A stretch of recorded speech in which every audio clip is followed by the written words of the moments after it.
So let's try this again. And see how this turns out. So I'm just gonna be building a character.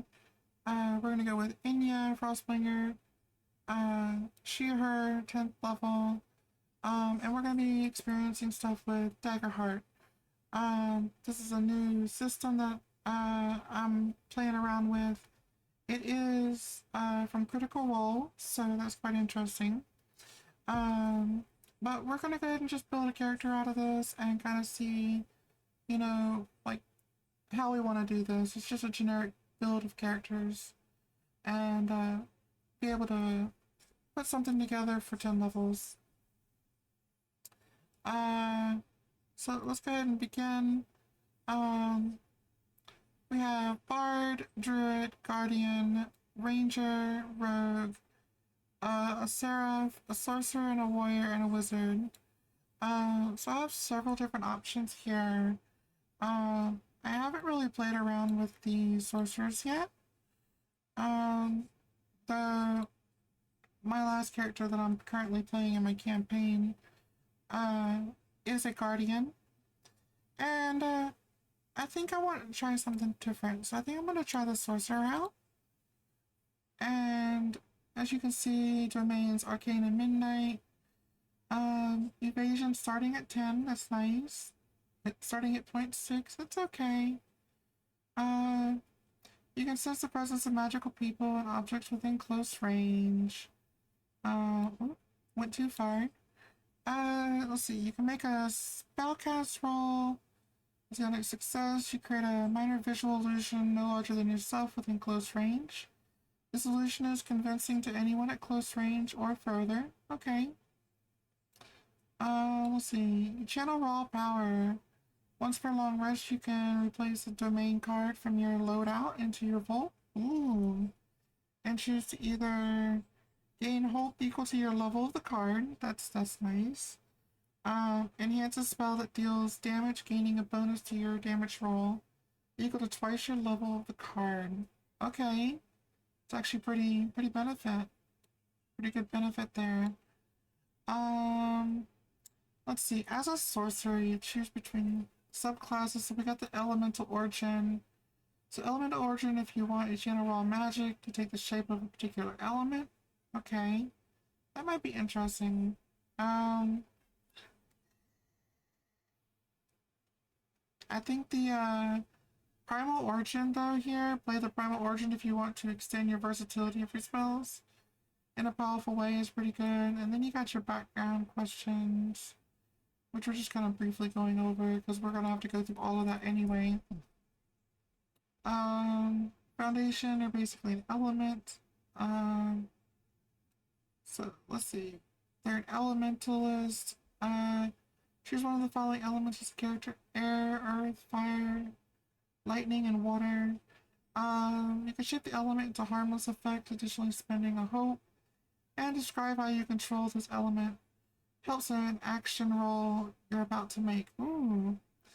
Then either gain a +2 bonus to the roll or a +3 bonus to the roll's damage, which is very beneficial. And if you're not familiar with Dragonheart, I'll probably go over some of the generic basics once we have our character sheet made and see how that turns out. So in the specialization feature here, we got the natural evasion. You can call forth your element to protect you from harm. When an attack roll against you succeeds, you mark as stress and describe how you use your element to defend you. Ooh, that's kind of neat. So you get to describe yourself rather than like just having it pre-planned for you. I'm starting to get a very like heavy avatar feeling here from the sorcerer. But when you do, you roll a d6 and add the result to your evasion against the attack. Okay. And it looks like as you goes up here, you got mastery features, transcendence. Once per long rest, you can transform into a physical manifestation of your element.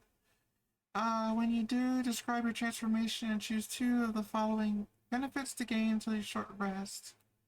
Or until you gain your next rest, sorry.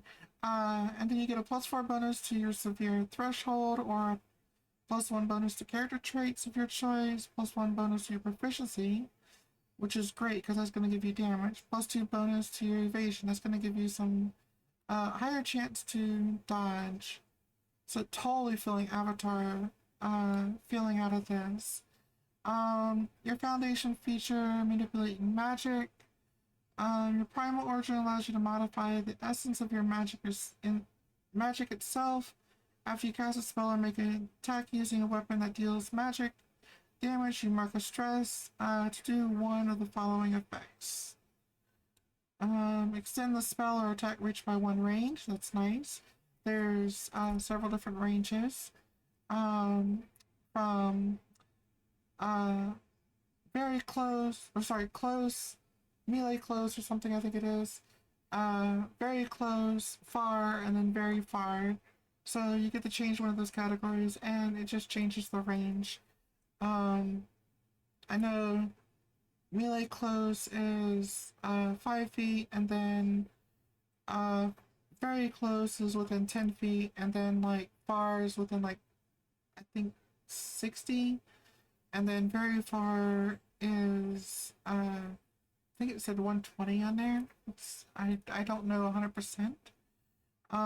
But you also get to choose. You can to add up and modify your spells. You gain a +2 bonus to action roll result.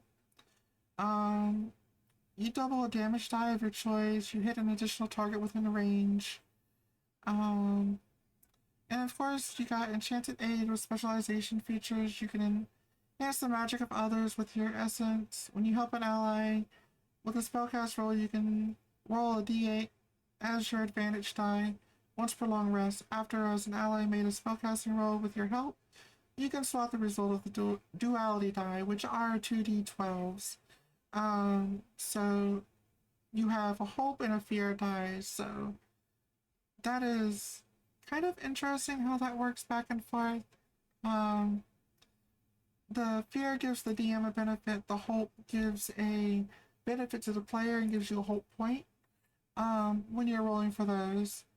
You can gather, let's see, and then you got your final one here, the mastery feature, Arcane Charge. You can gather magical energy to enhance your capabilities. When you take magic damage, you become charged. Alternative, you can spend 2 hope to become charged. When you successfully make an attack that deals magic damage while charged, you can clear the charge to either gain a +10 bonus to the damage roll or gain a +3 bonus to the difficulty of a reaction roll. This spell causes the target to make. So that's not bad. You stop being charged at your next long rest. Okay, so you stay charged, it seems like. So let's go ahead and select this class. Let's become an avatar. Alright, so we're choosing a subclass.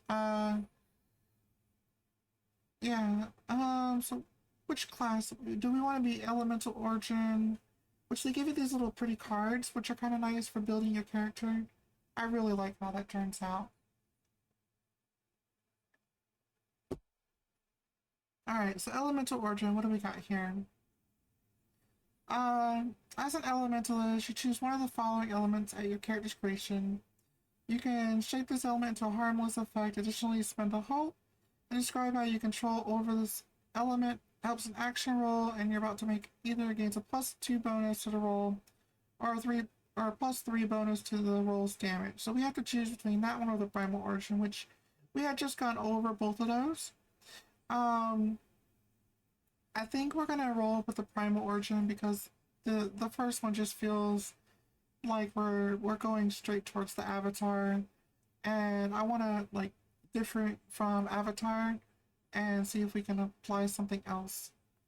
So let's go with manipulating magic. The Primal Origin allows you to modify the essence of the magic itself. And then we get to add one of these, marking a stress point. So we're gonna have to focus on stress when we build our character as we level up. And we're gonna probably want more stress points so we can alter our spells more often, or something that gives us stress points back. So let's go ahead and select this one as Primal Origin. And then we get to select traits. So with this in mind, does it tell me,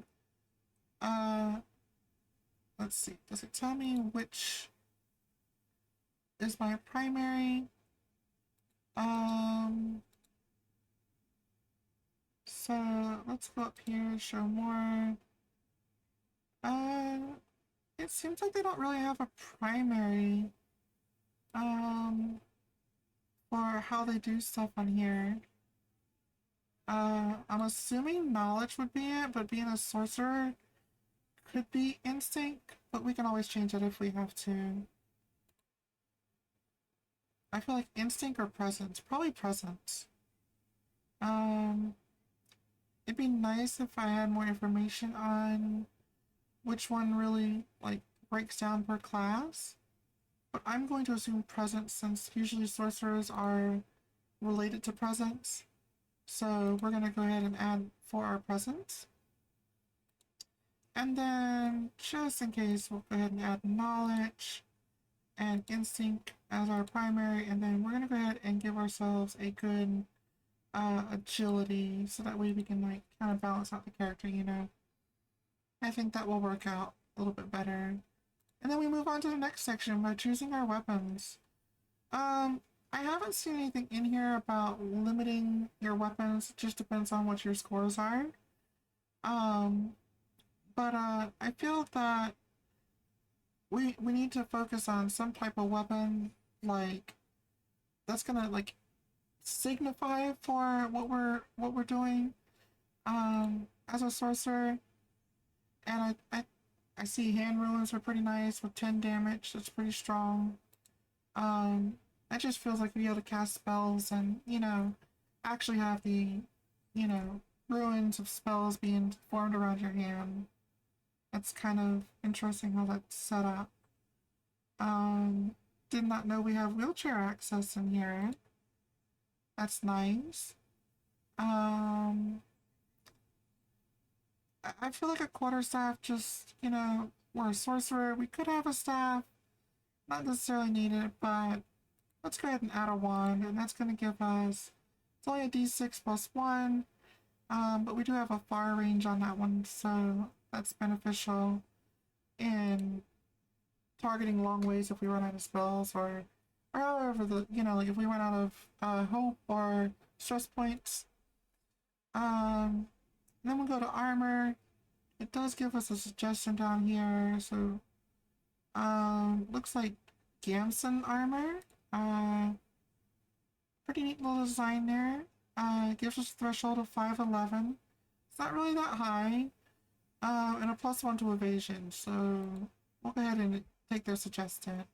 They do have full plate armor, chainmail armor, and leather armor, but I think that's going to come with penalties. Yeah, -1 to evasion. But you are going to get a higher armor score, but they're already giving me a 3 with the Gimson armor here. So, starting inventory, you get a torch, 50 foot of rope, basic supplies, and full of gold. Let's go with a stamina potion. That's going to remove stress right off the bat. So if I need to remove it, I have that available, especially considering I'm going to be focusing on stress a lot as a sorcerer. And of course, using the Daggerheart system, they deal with stress, they deal with hope, and of course you have the armor slots that are going to be how you deflect damage. You don't get a lot of hit points in Daggerheart, which is really nice, but you have multiple ways to reduce that damage and not take as much. So we're going to go with the Whispering Orb for the other, and then move on to our domain decks. So this is where you get to really customize your character. And when you get to customize your character at this level, you're going to have access to things that are going to affect generic things like that aren't going to like have any roles for them, but you're also going to have cards that are going to benefit you for giving you a hope or going to give you some type of stress reducer or something like that with spells and damage. So we have in the midnight area we have a pick and pull So you have advantage on action rolls to pick non-magical locks, disarm non-magical traps, or steal items from a target, either through stealth or by force. So that's kind of interesting. Giving access to a rogue's ability kind of here while doing that. We have Rain of Blades. So you spend a hope, you make a spellcast roll and conjure throwing blades or strike out at the target with very close range. So that's going to be within 10 feet.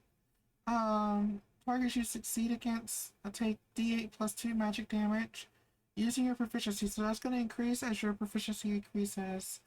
And if a target you hit is vulnerable, they take an extra 1d8 damage. So might need to think about stacking vulnerability if we go with that route. We got a Ruin Ward here. And you have a deeply personal trinket that you can be infused with protective equipment. You can protective magic and held as a ward by you or your ally. You describe what it is and why it's important to you. The ward holder can spend a hope to reduce the incoming damage by 1d8. So again, that's where we start using the hope. And this seems to reduce the damage, which is going to affect whether your threshold is actually impacted.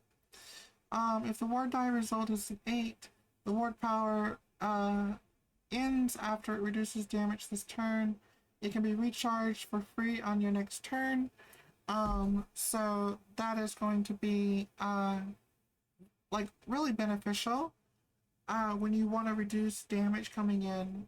And yes, it stays active, but again, it looks like it ends if you roll an 8, so you're only getting 7 points down. It can help on your threshold and could save you a whole bunch depending on how things like overall turn out. Then we got Uncanny Disguise. Ooh, what do we got here? Let's see. When you have a few minutes to prepare, you can mark a stress or don the facade of any humanoid you can picture clearly in your mind. While disguised, you have advantage on presence rolls to avoid scrutiny. Ooh. You place a number of tokens equal to your you place a number of tokens equal to your spellcast trait on this card. When you take an action while disguised, spend a token from this card. After the action that spends the last token is resolved, the disguise drops. Okay, so you mark a stress and don a facade. So your spellcasting trait, I'm assuming that's the presence, which seems to be like the going like category that it's been focusing on. But we can adjust that if it's not. It might be instincts, but I still think it's presence being a sorcerer. But so basically this would like add 2 presence to this card.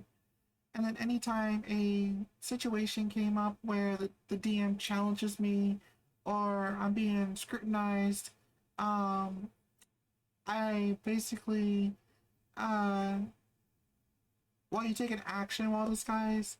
So I'm assuming it's being like scrutinized, or if I'm doing something that I'm actually like involves me using my disguise, it's going to trigger whether or not that's actually going to work. And then we have Unleash Chaos. So at the beginning of the session, you place a number of tokens equal to your spellcasting trait again. So I'm assuming that's present. You make a spellcast roll against a target within far range and spend any number of tokens to channel raw energy within yourself to unleash against them. On a success, roll a d10 equal to the tokens you spent and deal that much magic damage to the target. Mark a stress to replenish this card with tokens. Ooh. At the end of each session, clear all unspent tokens. So that's actually really nice. So that way you can mark a stress point and you immediately get all your tokens back. So depending on your present score, depends on how many times you can really use this effectively. I think that's a very powerful card, and we're probably going to end up picking that one. But then we have something called wall walk. Spend a hope to allow a creature you can touch to climb a wall and ceiling and easily as walking on the ground. It lasts since the end of the scene, or you cast wall walk again. So I guess that just, I mean, end of scene can be like if this is just the area that we're walking in, and I think that's like the best way to describe it. Like if you're in a combat, that would be considered a scene. If you're in a room doing some different things, moving around, um, the DM could determine that like up to a couple seat or a couple like I don't know rooms or something like that may still apply. Um, or if you're on like one map during the session, the DM might allow it to apply to the whole entire map or until the end of the session. So it's essentially just it's spider climb. But they're just labeling it different. But we're definitely gonna go with Unleash Chaos. I feel like that's just a very good thing. I'm not so sure about disguising, so we're gonna hide that one. The Ruin Ward could be beneficial if I want to use it. I don't know if I want to go all combat. Uh, but I'm kind of feeling like a little bit of pick and pull, you know, maybe push and pull some of these locks here, and disarming them, non-magical locks, and or steal from a target. So it just gives me advantage on the roll. I'm kind of feeling that for this situation since we kind of have a little bit of agility that we targeted. I believe did we take agility? Yeah, we did. So it might be finesse. Let's look at our traits for agility and finesse and see. So sprint, leap, or maneuver. Finesse is control, hide, or tinker. So we need to let's change agility to finesse and go that route. I think that would be good for that. And then we get to choose a heritage. Heritage is, or your ancestry to start off with. It's just races for any other D&D. You can do mixed ancestry, which is kind of nice. Um, but you have a clank, which is a mechanical being. You have the Dracona, which is basically a dragonborn for D&D. Dwarf, elf, fairy, faun, which is the satyrs. Firebrug, a fungal, which is the new like mushroom race. Uh, I would have to find a actual mushroom, like a cute little mushroom character for that. Um, it does seem like you have an instinct roll to use your mechanical array to speak to others of your ancestry. So you get to speak to other mushrooms, or other races that relate to mushrooms. And then you have a death connection. So while touching a corpse, you mark an extract and you can extract a memory from the corpse. That is really strong, especially as a sorcerer.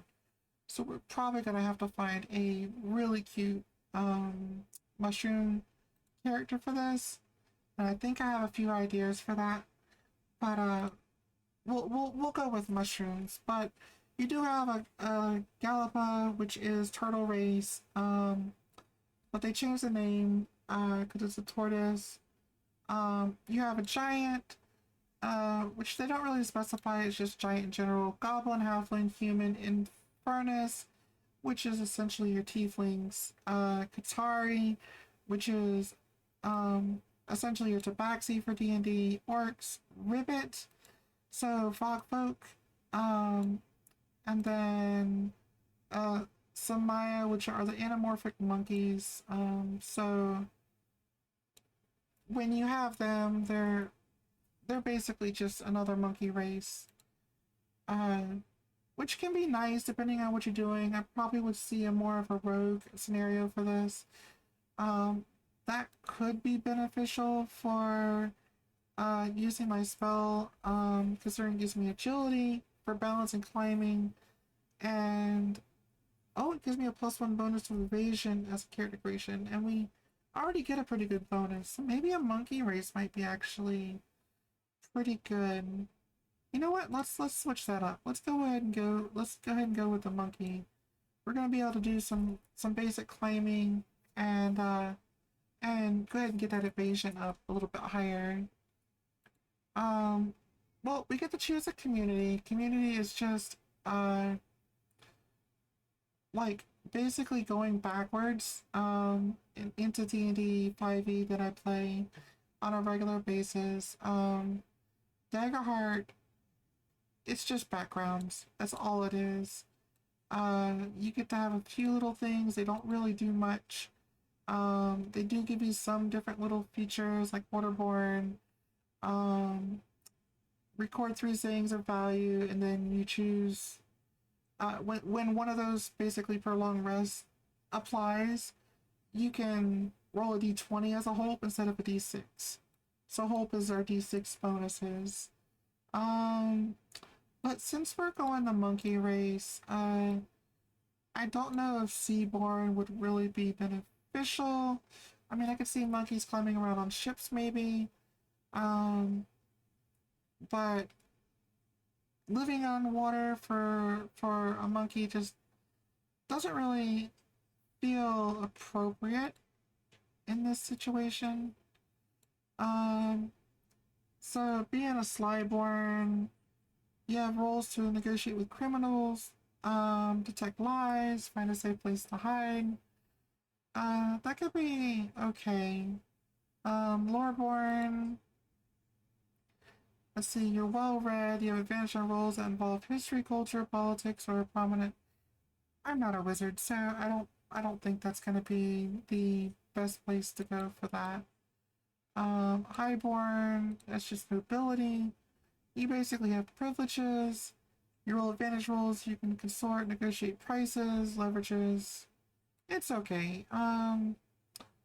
Slyborn might be where I want to go. Maybe Underborn. Underborn gives you low light living. Let's see. Sorry, I have to quench for thirst here and there. But low light living.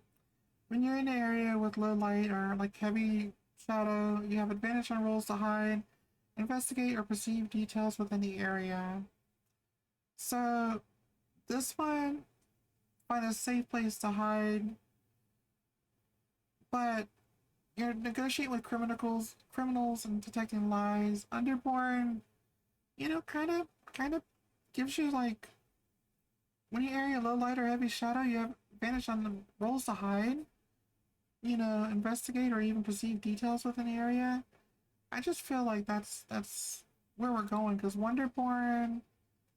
Um, I'm not like foraging for stuff. I could go this route. Um, and I could go Wildborn too. Your movement is naturally silent. You have advantage rolls to move without being heard. See, that would be good as well as Underborn. I'm looking at Cyborn not being an option here for this, or Orderborn, Highborn, or Loreborn. So we got Underborn and Wildborn. Um, you live deep within the forest. I don't know, that might actually, between these two, being a monkey folk instead of being a fungus, which I do have a really cute idea for a mushroom character, but um, maybe the monkey race would do better for moving silently. Like it's not going to give me any additional benefits. Um, but having advantage roll on, to hide, investigate, or even perceive details. Ooh, you know what? We're gonna go ahead and go with the Wildborn. We're monkey folk, naturally silent. Just it just feels like that should be our motivation here. So we're kind of mixing. Seems like a rogue slash sorcerer. Um, Mainly because of the midnight schools that we have featured on here. So we'll go with a Wildborn, and then that moves us on to experiences. So choosing a description, clothes that are all like it gives you kind of like always moving, flamboyant, layered, ornate, tight, carnations, earth. So basically, what your eyes are like, your body, kind of just gives you some different ideas. So, uh, we're gonna be a monkey. We're gonna be climbing around a lot, so we're gonna say being a sorcerer, we're gonna go with a red color instead of a pink. But we're gonna outline it with like a purple trim. So I'm thinking red tight tight clothing with a purple, let's go with purple and gold trim to give that, you know, nice little kind of like royalty, but also like tight clothing so that way when I'm moving around, um, it's not all like flying every different direction. Eyes, I don't know. I think they're just a, we'll go with like an ocean blue and large pupils. I think that just looks pretty, which of course I can't not spell. Uh, that it says that's purple. It's pupils, and I still can't spell. But yeah, it's not giving me the option, so we'll just go with it, even though my spelling is horrible. But so we got bodies that are curvy, lanky, short, stocky, tall, thin, tiny, toned. I'm thinking like doesn't really give you a size feature in the game. So you can kind of choose your size, but it does give you some like variations um of what you could be. So we're just gonna go with a generic size here.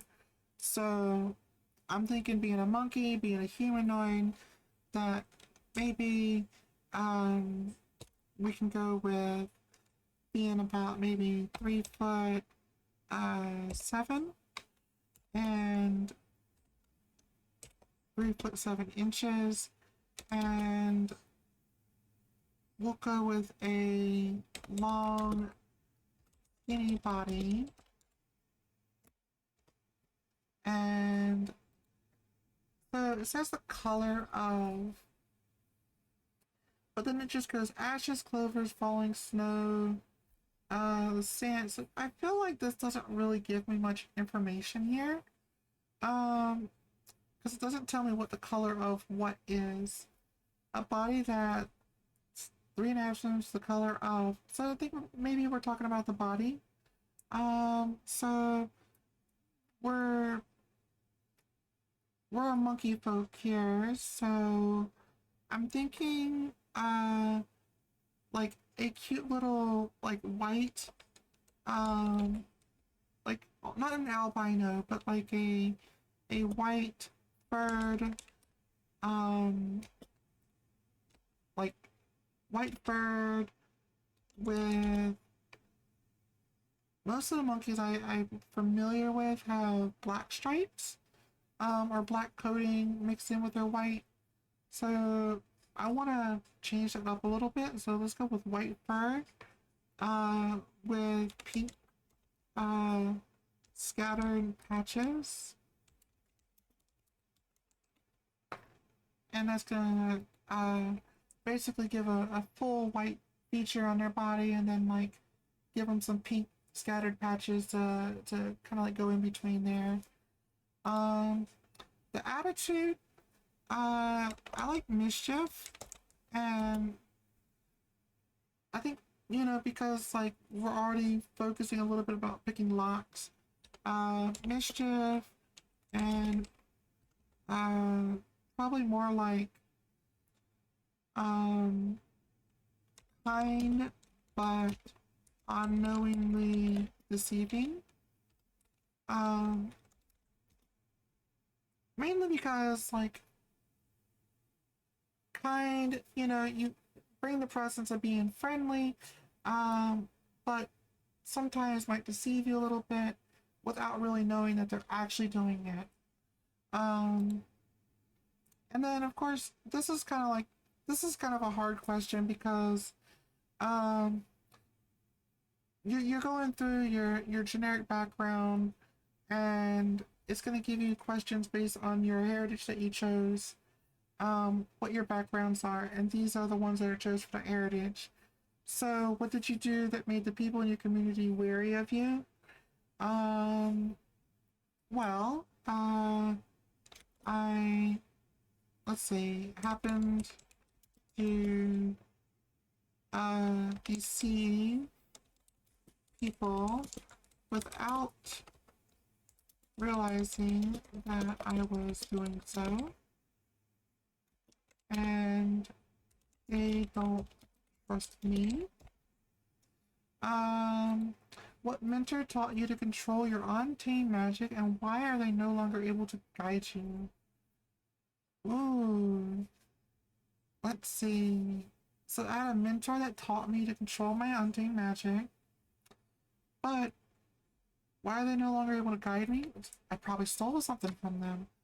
I learned how to pick locks with spells and got into their personal treasure and took a few things, and I was outcast from them because of my mischief. Which, that kind of makes sense, being a monkey, getting into mischief, getting into things, and, uh, you know, causing mischief, and then you found a way to do something, so you decide to do it. Uh, kind of getting like, maybe the wife of the, Monkey King feeling going on here, with the mischief. So, I don't know. Uh, so you have a deep fear you hide from everyone. What is it, and why does it scare you? I think we're gonna focus on that mischief. So, um, being, let's see. So, because they don't trust me, I think trust would be like a fear. So, or not being trusted. So, not being trusted. Um, and why? What is it? So like I'm hiding from everyone, not deep fear you hide from everyone. So let's go back a little bit here. The fear of being mischievous, which let's go ahead and fix that spelling because I can't do it. And not being trusted. And why does it scare you? Because she wants to be trusted, but doesn't know how to be, how not to be mischievous. There we go. Alright, so there's some background questions, that they're asking for this character. And then we just have this generic, like information basically telling you how you can and can, jumpstart your character's career. And then we choose experience. So, experience, is a word, a phrase, something in Daggerheart that, um, like, tells you what your character is focused on. Because when you do this, you can get a bonus, but you do have to spend a hope point to add a d6 bonus to your roll, or depending on the DM, they might just have you roll that with a d6 plus the modifier. This can increase later, like you essentially get benefits or whatnot to it, or more experiences later on, as far as I'm aware. So we're going to go through that as we level up. But we're going to enter experience. I feel like we're already starting down the road of mischievous. That our experience might be in lockpicking. So that could be a simple thing. You're good at lockpicking, and then maybe you get a bonus for your lockpicks. And see, there's no plus or minus on it, even though it has it listed. But I'm also good at like being an arcane caster, so maybe I have a deep understanding. And I'm also a monkey, so but we're gonna say a deep understanding of, let's see, nature. There we go. Let's just go with nature. We could do arcane, but we're also gonna have experiences later. And at first level, when we're first starting out, you're not gonna have that knowledge of arcane, I don't think, or at least deep understanding of it. But being a monkey, you've spent all your life as one. You're already a wildborn for the character. I think that understanding nature seems to be a good bonus. And all this is going to be in applying a bonus to it. And then, so creating a connection. So this one we're actually going to leave blank entirely. The reason why we're leaving this one blank is because this is something you usually do with a group party members. The party members, you're going to pick a party member and then you're going to try to figure out like how you can answer these questions together, because that's going to influence you on whether or not you're going to actually have any type of real establishment with that. And basically, you know, giving you the foundation for inner party connection. And then here, so like, why do you trust me so deeply? Then you're gonna have to ask that actually to your the person that you're entrusting as your connection to the party, which is quite funny because I don't see that one working out too well when you're a mischievous character. So that one's going to be a very interesting one. And then what did I do that makes you cautious around me? And then why do we keep our shared past a secret? So probably if I was to make a connection with somebody in the party, it would probably be to somebody else who has a slightly criminal past, maybe a rogue or something. I think that would probably be the best option. And then we come in here to leveling up. So we're going to have 10 levels of leveling up. And as you level up, you get to create a new experience. So as we start getting through everything, we now have the ability to like kind of fine tune some things and start adding our different levels of experience that we want to apply. So for here, like when we're doing our create experience, we've already gone down the mischief path, deep understanding of nature. I'm still an arcane caster, so I think that we might be better able to do things like again, I want to keep things related to being kind of like a rogue mix. So I'm gonna put down here, and in fact, it even tells me right here with quick hands that that could be something for like being able to steal very fast or whatnot. And that applied with my advantage from the spell feature would be helpful for, you know, if I want to shoplift or maybe even we could focus highly on, you know, locks and get a +2 bonus on understanding locks, which actually that sounds like a pretty good idea, being like a locksmith. So let's say, well, let's go ahead and make this one word a locksmith. And now when we use our spell that we already have, we can actually spend a hope and get a +2 and roll a d6 on that. So increasing proficiency is just telling me that my maximum of 6 over the course of the campaign tells me my increased proficiency, which means my damage die goes up for whatever weapon or item I'm using. Some spells have proficiency markers on them as well. And then I have my level up options. So we can increase a trait, and if we want to, we can gain a +1 bonus to basically character traits, which are your agility, strength, finesse, instinct, presence, knowledge. We can add a hit point, we can add a stress slot, which we definitely want to aim for stress. So we're definitely going to add that right off the bat because we already have spells that are and abilities that are going to require stress to do so. So we just need to move right in there and start adding stress points right away.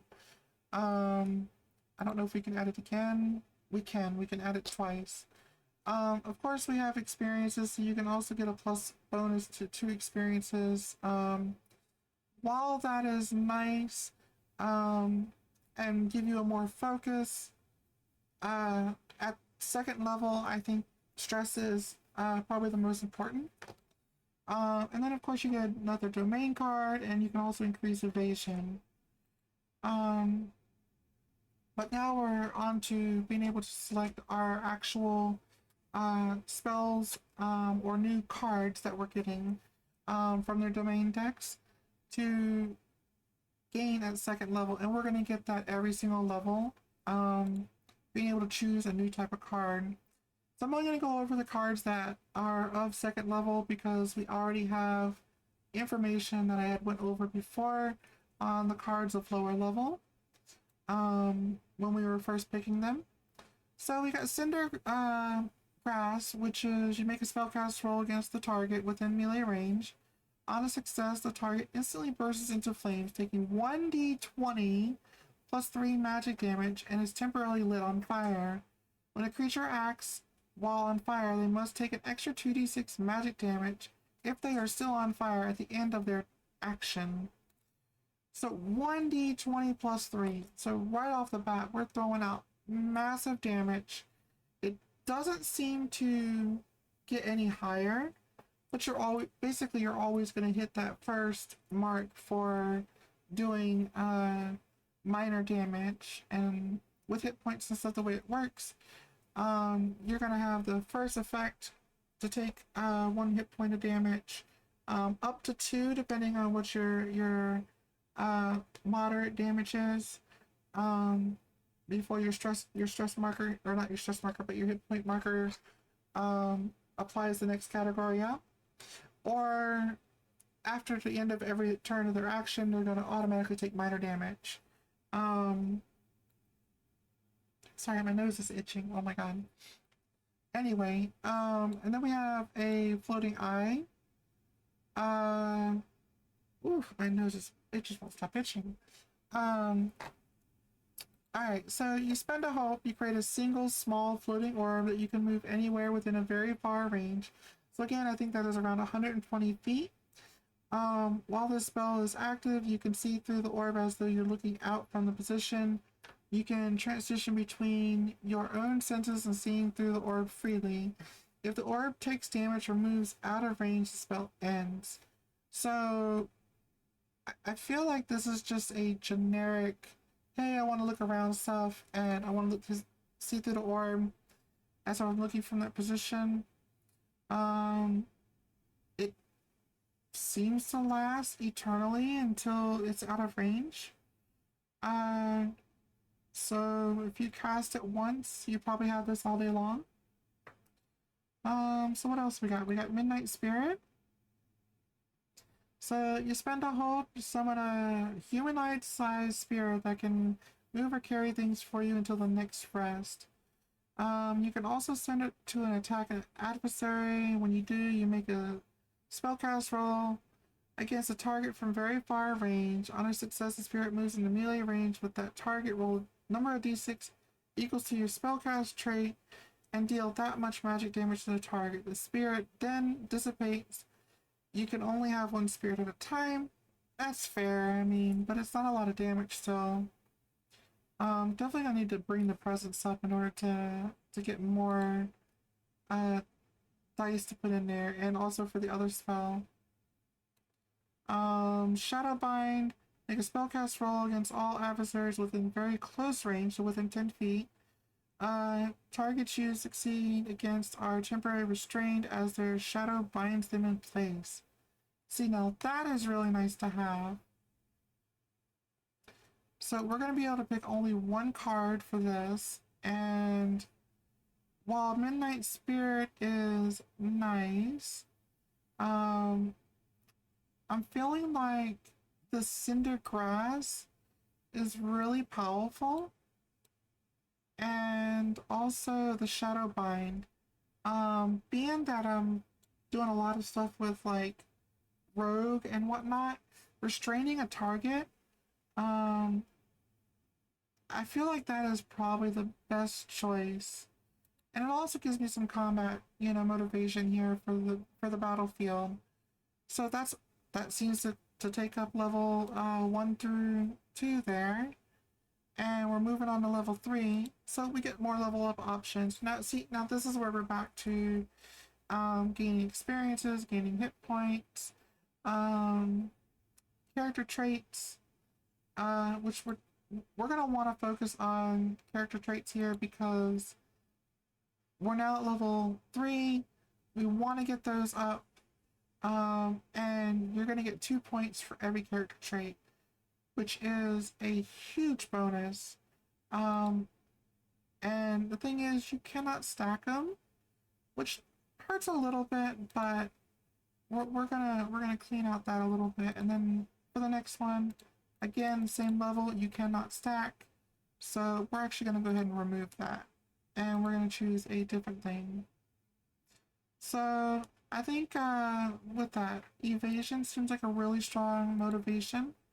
Because I know we start off kind of high to begin with, and we also get the one from the monkey. So increasing our evasion is going to boost our armor class up, making us harder to hit. Not by much, but I mean, if we can change the odds a little bit, that would be good. And third level, we now get third level spell cards that we get to choose from. So let's see here. Let's have a look. Give me a second. Alright, so we have Chokehold. And Chokehold here is when you position yourself behind a creature who's about your size, you can make a stress to pull them into a chokehold, making them temporarily vulnerable. When a creature attacks a target who is vulnerable in this way, they deal an extra 2d6. So, being that I'm really small for the most part, I'm thinking Chokehold may not be the best choice of action here, but Counterspell can always be used, right? You can interpret a magical effect taking place by making a reaction roll using your spellcast traits. On a success, the effect stops and any consequences are avoided, and you use a card in place of is placed in your vault. Okay. So when it's placed in your vault, I believe you do not get it back until a long rest or the end of the session. I'm not 100% sure on that one. I just know it gets discarded and you cannot use it temporarily until a later time. Flight. Now that's always nice. So you make a spellcasting roll 15, so you gotta get a 15. On a success, place a number of tokens equal to your agility on this card. So now we're focusing on agility. Ooh. And then when you make an action roll while flying, spend a token from this card. After the action that spends the last token is resolved, you descend to the ground directly below you. It does not say safely descend to the ground, so that is up for DM interpretation, which kind of worries me. Veil of Night, though. Let's see. Make a spellcast roll 13. On a success, you can create a temporary curtain of darkness between 2 points within fire range. Only you can see through this darkness. You're considered hidden to adversaries on the other side of the veil and have advantage on attacks you make through the darkness. The veil remains until you cast another spell. Okay, so 2 points within far range, so within 60 feet, I believe. It might be 30 feet, but I think it's within 60. And then you can see the darkness. So that's a great spell. Like, with the way I'm going with this character, I feel like a Veil of Night seems like an awesome choice for this. You do have to do a spellcast roll, so these are interesting. You have to add a spellcast roll for things, but um, that's just how Daggerheart goes. A lot of things are based on like hitting using 2d12, so I just have to basically roll just slightly better than average, and I'm good to go. But we're moving on to level 4, so we're kind of getting through this pretty quickly. And we're doing all of this, of course, on Demiplane.com. But we leveled to level 4. We're now getting access to another level up. And we can either pick another card. The flight thing does sound pretty good, but we're going to go ahead and increase traits since we're only able to do the benefit of that basically one time. And it didn't really apply to more than one if you take it twice in the same level. And then we're going to go ahead and get our experience. We could get a domain card, but I'm not too worried about our domains at the moment. I want to go ahead and increase our experience. So we're going to go ahead and increase a trait. And of course, we're going to go with presence, which is locked out because I think I have to wait until level 5 for that. So let's go with knowledge this time. And let's go ahead and get that agility up a little bit. Not really worried about strength. Doesn't even give me the option at the moment because I've already selected the second one. And then we're going to go ahead and choose 2 of these that get a +1 bonus. I'm going to have to go back and probably fix this because I picked locksmith and lockpicking, which are both the same. So let's go back and increase proficiencies. Nope. Is it this one? Nope. Where is it?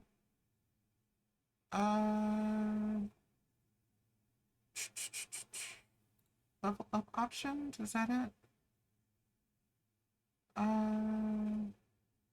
Gotta figure out where we need to fix that. So we're already on level 4. Increase trade, fail night. So I don't think it's my level up options. Because that one was selected for level 4. Level up options. Increase proficiencies. No. Great experience. There it is. That's what I'm looking for. Sorry about that. We need to go back. So, how about hiding? We'll just go with hiding. We're already getting advantage on it. Let's go ahead and add a +2 for that, for being a monkey and being able to get, we're already great at being silent. Let's go ahead and add hiding in there as an additional feature. So you're good at hiding. And we'll replace that with locksmithing. Because we already have lock picking. So that kind of falls into the same category. And I think that's just doubling down on something that's not going to use. So let's come back here. And we're going to go up on the hiding and up on lock picking. And then we get to choose a level 4 domain deck. And we have blink out, spellcast roll 12. On a success, you spend a hope to teleport to another point you can see within a far range. If any willing creatures are within very close range, you can spend additional hope for each creature to bring with you. So it's kind of a short teleport. It's like Misty Step. Glyph of Nightfall. Let's see.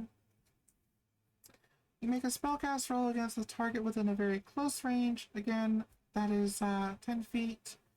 On a success, spend a hope, conjure a dark glyph upon their body that exposes their weak points, temporarily reducing the target's difficulty by a value equal to your knowledge, minimum 1.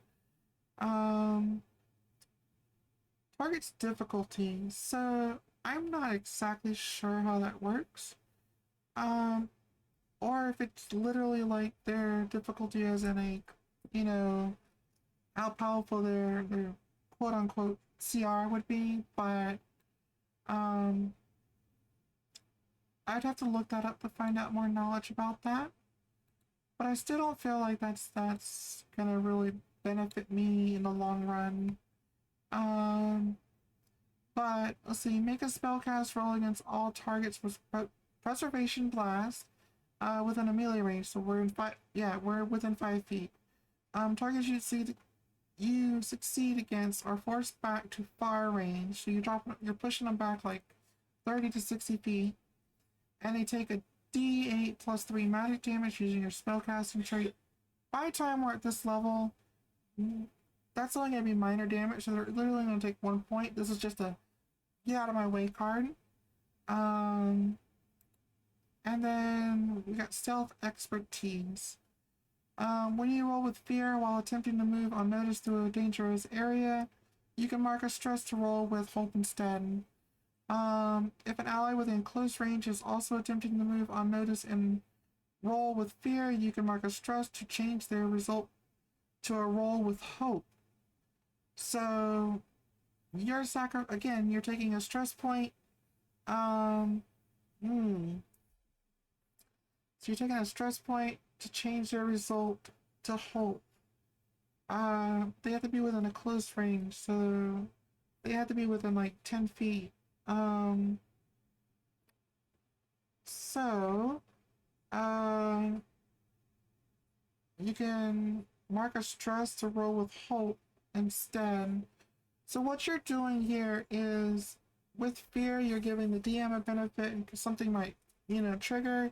With hope, hope gives you the benefit and basically applies like, you did it really well, while fear may give the DM an option to fiddle or play with your outcome. And while it still may be a success, it might not be a perfect success. I'm feeling like Preservation Blast is a great way to just push somebody out of my way. But I don't know. I'm a big fan of teleportation, so just being able to teleport, I have to go with teleportation.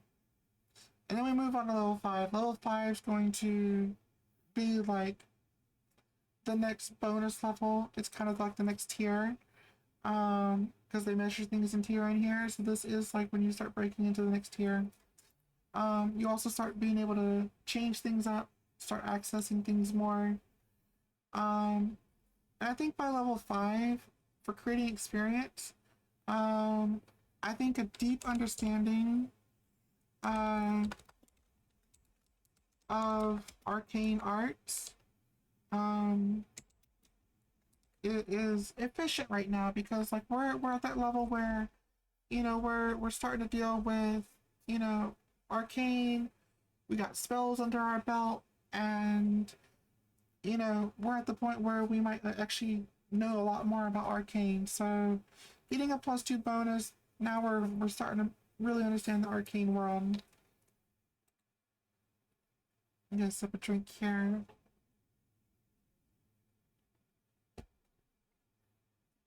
So again, just showing our maximum of 6 to proficiency. And then it just determines how many damage die you roll a successful attack with a weapon. And of course we have level up options, and this is where, since you're next tier, you start opening up new options. Increase experience, another domain card. You can upgrade your subclass. You can increase your proficiency, which is already boosting your damage even more. You can actually multi-class at this point. Or you can choose a second domain card, levels 2 to 4. This one's levels 5 to 7. So it's like getting a higher and lower. But we're definitely gonna go ahead and just straight up upgrade our subclass. It's not going to tell me what my subclass is on the features, but we read that at the beginning. It was in the list at the very beginning of the thing, but we'll see that again at the end of this when we go to the character sheet. And then let's go ahead and boost the evasion, even though we could definitely use more stress. We want to get our armor class up. We don't want to be hit that much. And then we're going to get our first level 5 option for our like level 5 card. And we're already getting access to Chain Lightning, which is something you don't get in 5th edition this early. So Chain Lightning, mark 2 stress to make a spellcast roll, unleashing lightning on all targets within close range. Target you succeed against must make a reaction roll with a difficulty equal to the result of your spellcasting roll. And targets who fail take 2d8 plus 4 magic damage. Additional adversaries not already targeted by Chain Lightning and within close range of previous targets who took damage must also make the reaction roll. Targets who fail take 2d8 plus 4 magic damage. The chain continues until there's no more adversaries. Ooh, is this a straight line or is it just in general? On all targets within close range. So all targets within 10 feet. I guess it's coming out from you. It doesn't specify like a distance.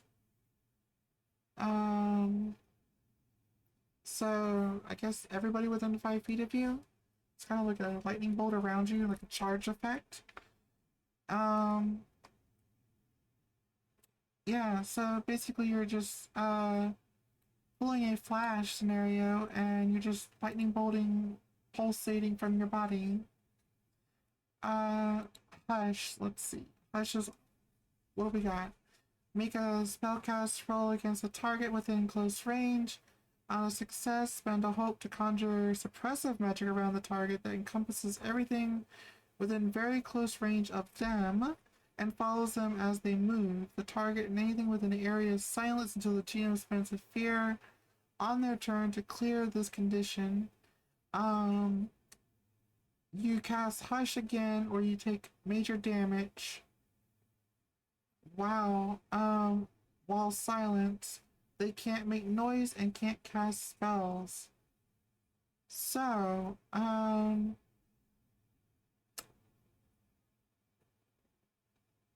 you cast Hush again or take major damage. So, you're going to take up to literally 3 points of damage right off the bat if you don't cast Hush again. So that is an interesting blowback from that spell. I'm not too confident in that one, but then we got Phantom Retreat, dealing with Midnight again in the School of Midnight. You spend a hope, activate a Phantom Retreat while you're currently standing. Spend another hope at any time before your next rest to disappear from where you are and reappear where you were standing when you activate Phantom Retreat. The spell ends after you reappear. Ooh. Let's see.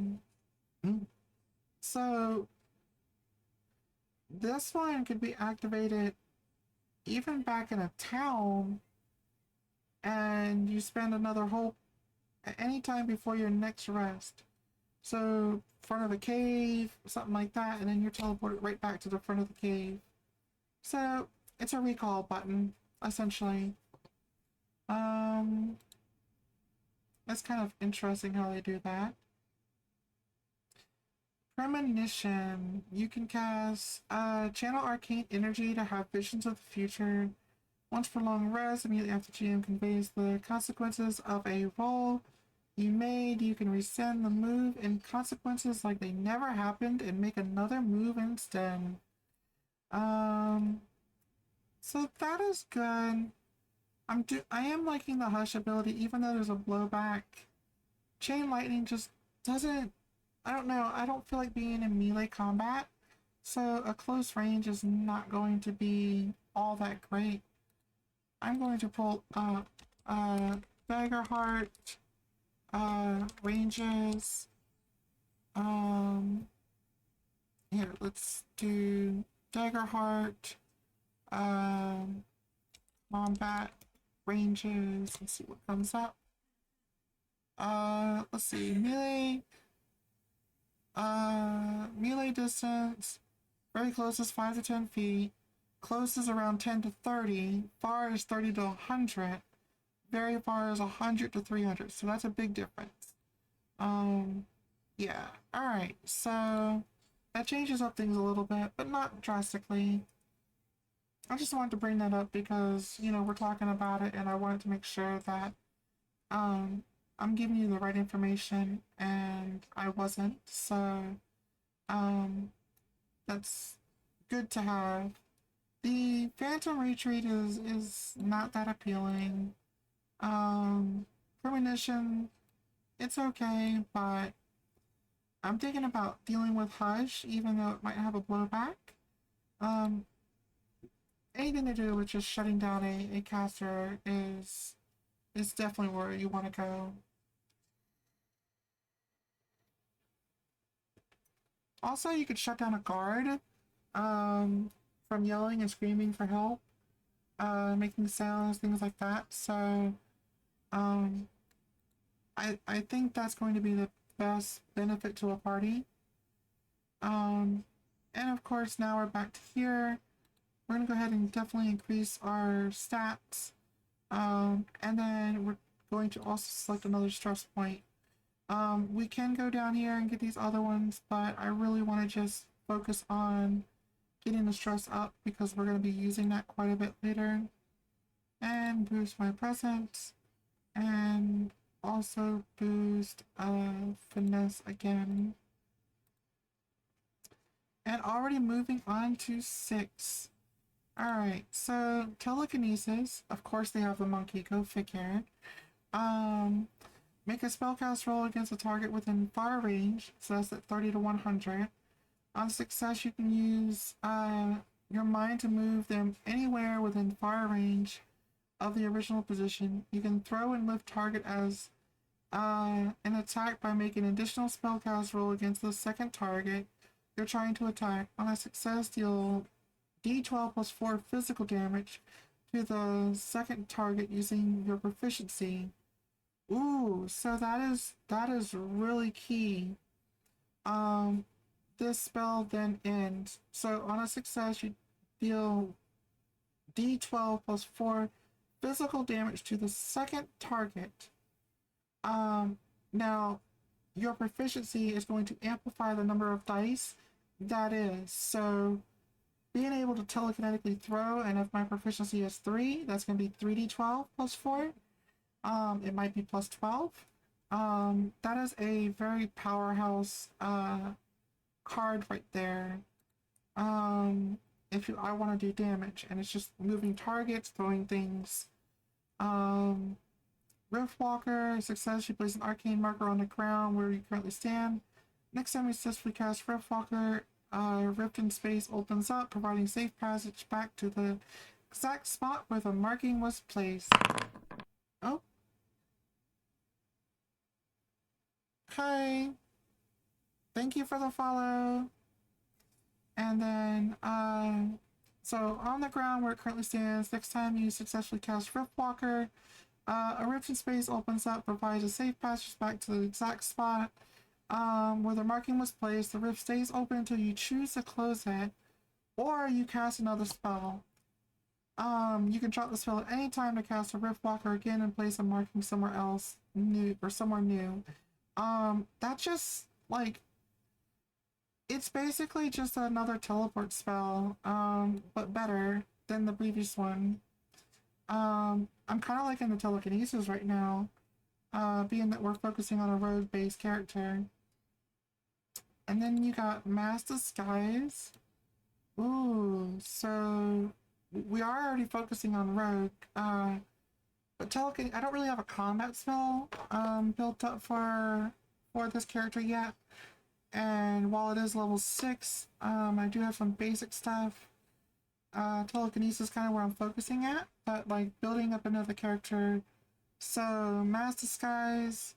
When you have a few minutes of silence, to focus, you can mark a stress to change the appearance of all willing creatures within close range. The new form must share a general body structure and size, and can be somebody or something you've seen before, or entirely fabricated. Entirely fabricated. Okay, so you could just make whatever, even if you haven't seen it before. Disguised creature has advantage on presence rolls to avoid scrutiny, which is really nice. You activate a countdown 8. It ticks down as consequences the GM chooses. When it's triggered, disguise stops. So basically, like when I'm doing something, if I get encountered with somebody, or something's going to trigger the disguise in any way, whether it's me or anyone who has been triggered, it's going to automatically tick one of my timers down, and I may have to turn around and recast it again. While that's good for getting into places, disguises are actually not used as often as they should be. It just depends on if you're a lot more of a role player or if you're dealing with more combat-based system. If you deal with a lot of combat, then you're not going to have much use for dealing with disguise. But Dark Whispers, let's go over that one. So, I'm looking at telekinesis right now still. I already looked at the other teleport, kind of got one teleport maybe, but let's look at Dark Whispers. You can speak into the mind of any person with whom you've made physical contact, so you have to touch them. Once you've opened up a channel with them, they can speak back into your mind. Additionally, you can mark a stress to make a spellcast roll against them. On a success, you can ask the GM one of the following questions and receive an answer. Where are they? What are they doing? What are they afraid of? What do they cherish most in the world? Okay, so the way I'm looking at this, I'm not seeing much like major benefit. You had to have touched them to cast a spell. But what I am seeing here is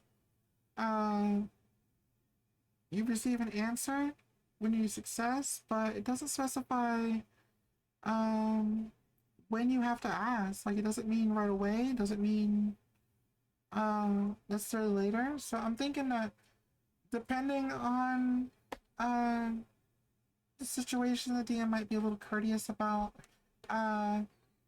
where or when you're going to ask it, or if you are required to ask it right away. I think it's up to DM interpretation. This is great for knowing basic stuff, but I don't see how this is really going to apply in any direct combat sense, or even very well in role playing. And again, Riftwalker wasn't all that impressive, so I think I'm gonna go ahead and go with telekinesis. We're gonna get that damage output. And it moves us on to level 7. Oh my god.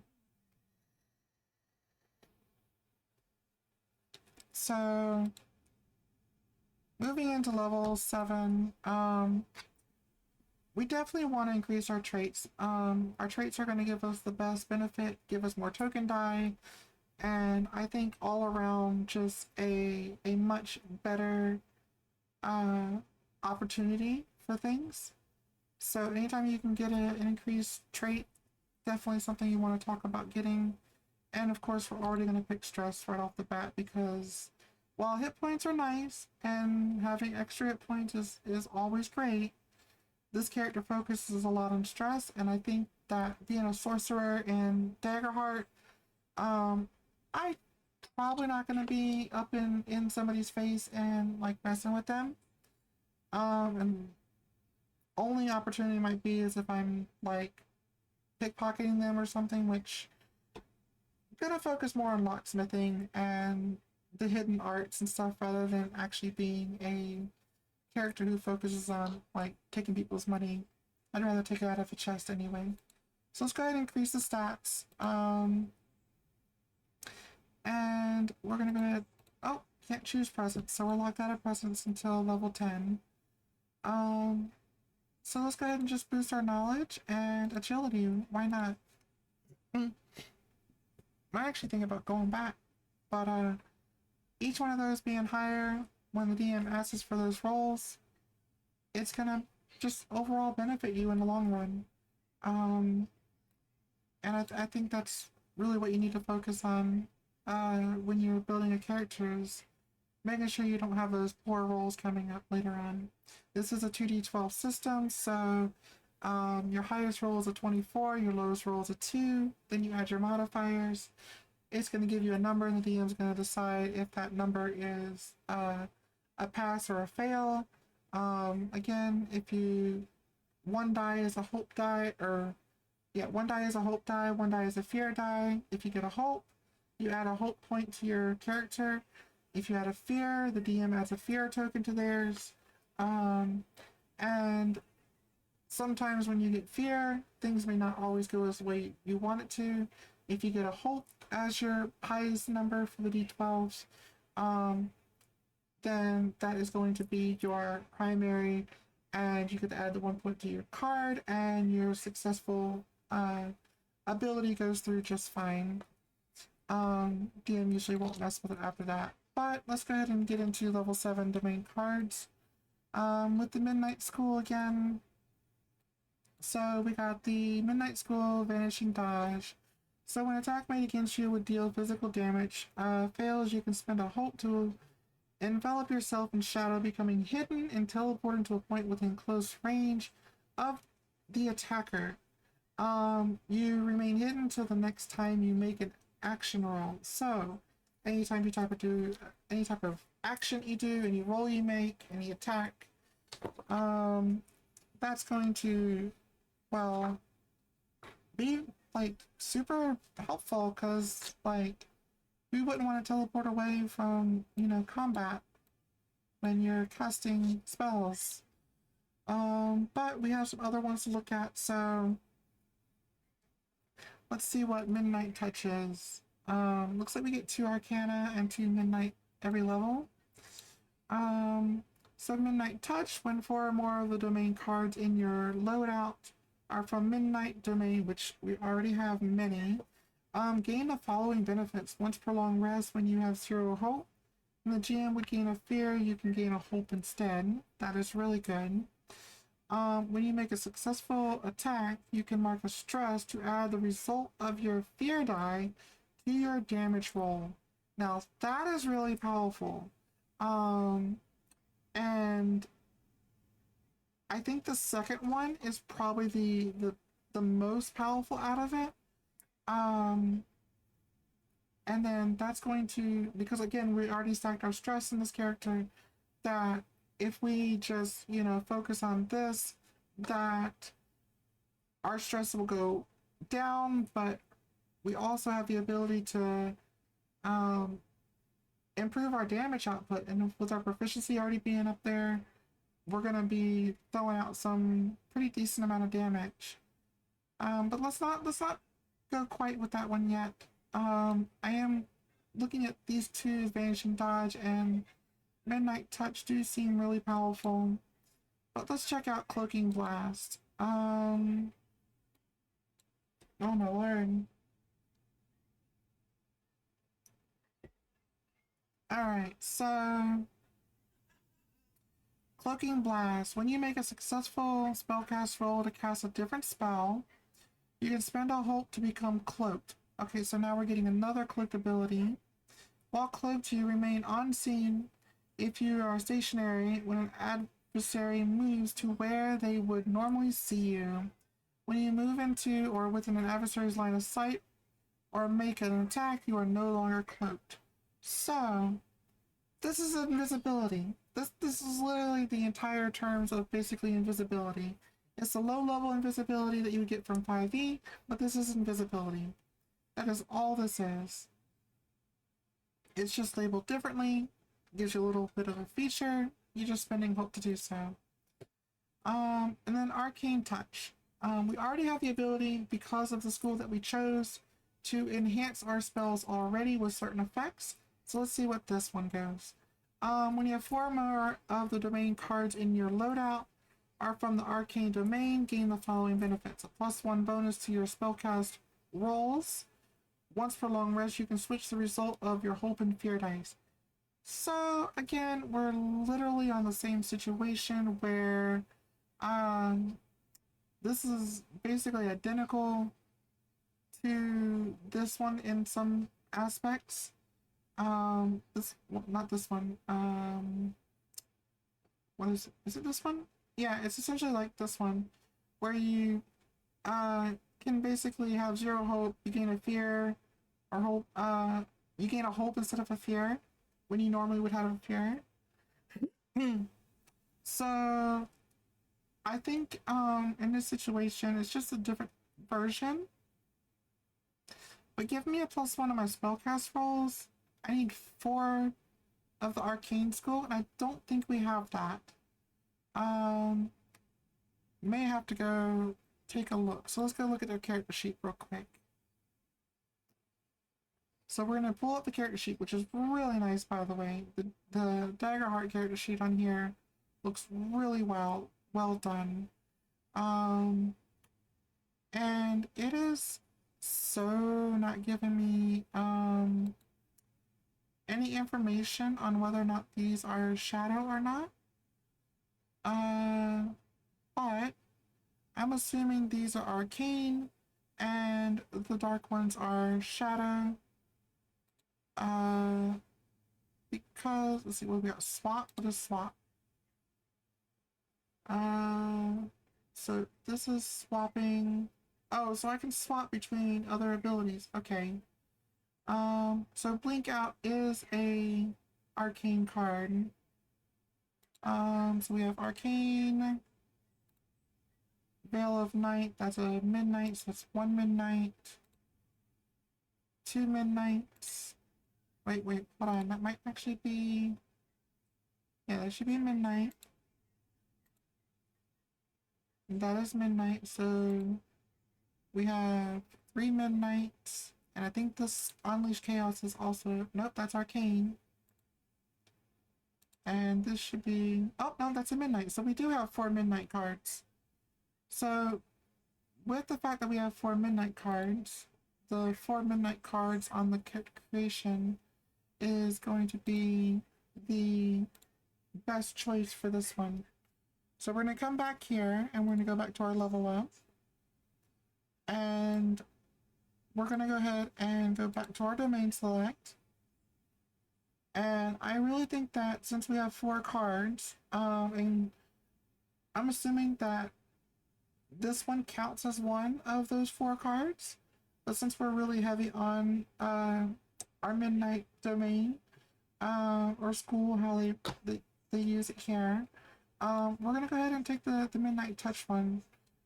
Just being able to add more damage to our rolls is really nice, and that moves us on to level 8. I don't know if level 8 is our next tier. I don't think it is, but at level 8 we get to add more experience. We've already got Arcane, we already have Locksmithing, and we already have Hiding.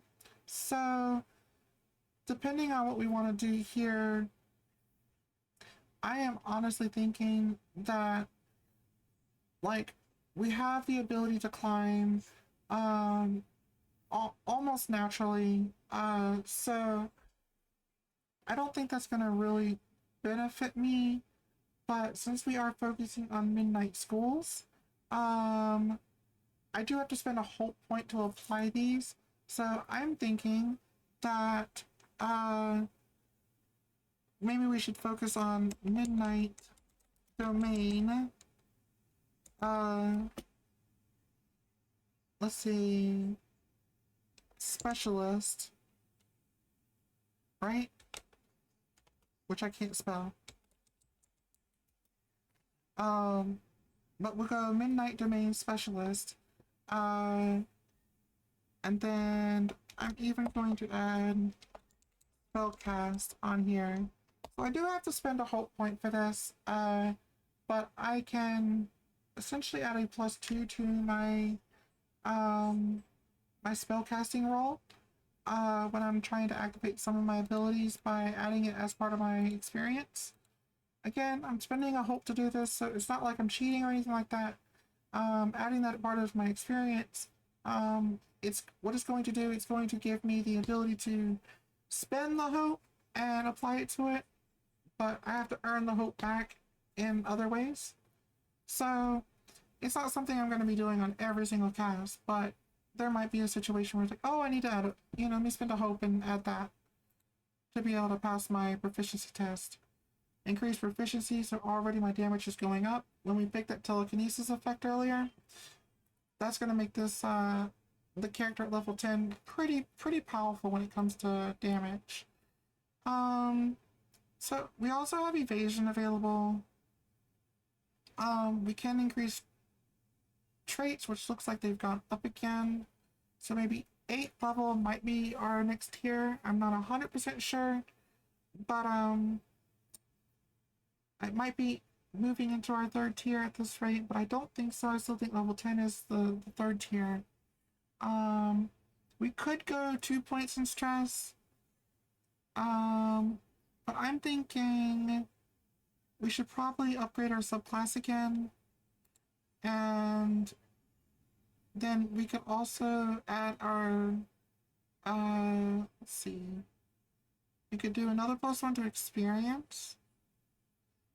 We can also pick other cards, but I'm not really interested in picking other cards for this particular character. Focusing more on what she's doing. But I think another stress point would be good. Again, we're already using a lot of stuff as stress points, so this is going to be like basically our best way to increase our character's overall ability.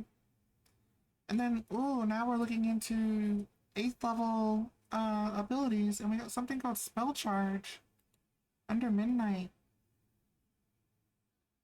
So, when you take magic damage as a spell charge, you place tokens equal to the number of hit points you marked on this card.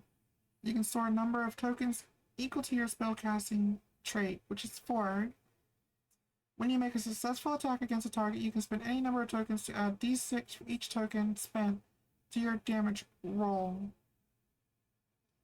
So it sounds like this is something you can add on top of another spell. But you can only do that when you take magic damage. You place the tokens equal to the number of hit points you marked on this card. So, like, if you take minor damage, you're only going to put 1. If you take moderate damage, you're going to put 2 tokens on there. If you take major damage, you're going to put 3 tokens on there. However, you can only have a maximum equal to your present score, so that's 4. And with that being said, that's pretty good, because then you can turn around and use that same damage you took and throw it back at somebody. It's basically a redirect, just delayed. Shadow Hunter. Your prowess is enhanced under the cover of shadow. While you're surrounded in low light or darkness, you gain a +1 to your evasion and make attack rolls with advantage.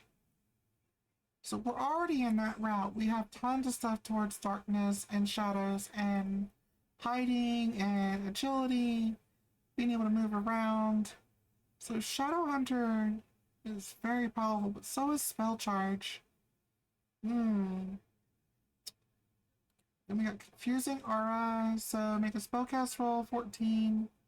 Once per long rest on a success, you create a layer of illusion over your body that makes it hard to tell exactly where you are. Mark any number of stress to make that many additional layers.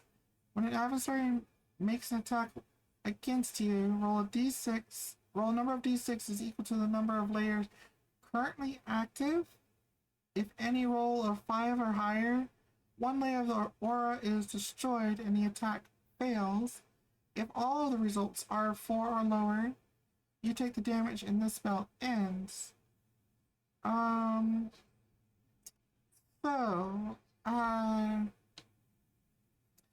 You're basically providing an illusion. So this is kind of like a modified version of Mirror Image for 5th edition.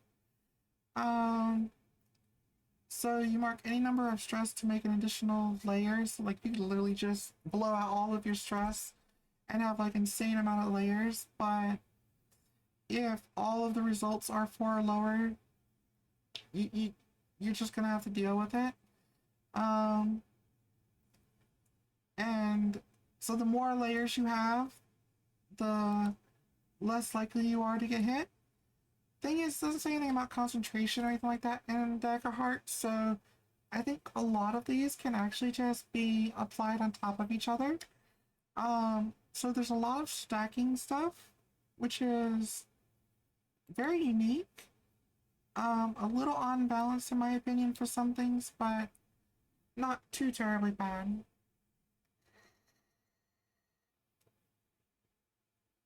So this one is Arcane Reflection. When you would take magic damage, you can spend any number of hope to roll that many d6s.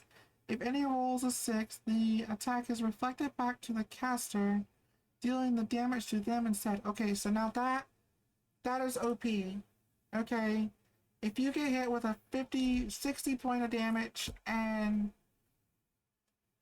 any one of your rolls are a 6,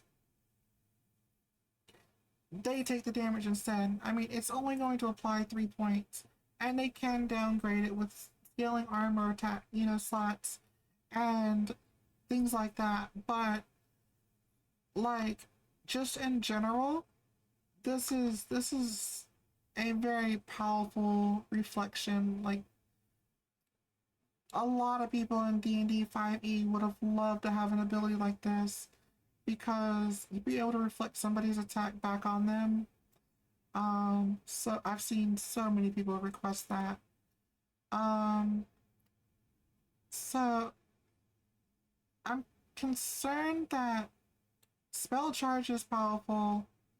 Uh, it's not as powerful as using the other one, but so this is okay. That just makes you better to hit while in shadow, and that's really nice to have, especially where I'm at right now with my character creation. But like Confusing Aura, very strong defense. Arcane Reflection, also very strong defense. It's not as strong as the Confusing Aura, but being able to redirect, 50, 60 points of damage from a hit back on them is just very powerful. And as long as you have hope, you can do it as many as, spend any number of hope that you want. So if you're not hit every round, I mean, that can be nice. But it is only magic damage, so if it's not physical, if physical damage hits you, it's not going to do anything for you. So this is only for a backline situation. Does this one say uh anything about magic damage? Whenever makes an attack against you. Nope, it's just any attack.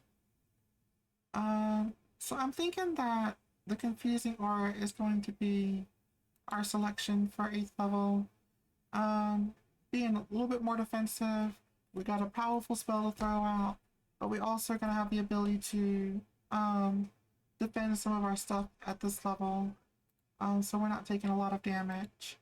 And then we're moving on to the level 9 of 10 build that we're doing. Back to leveling up options. Again, we're using so much stress, we need to just add more stress slots. So we're gonna go ahead and add that stress slot there.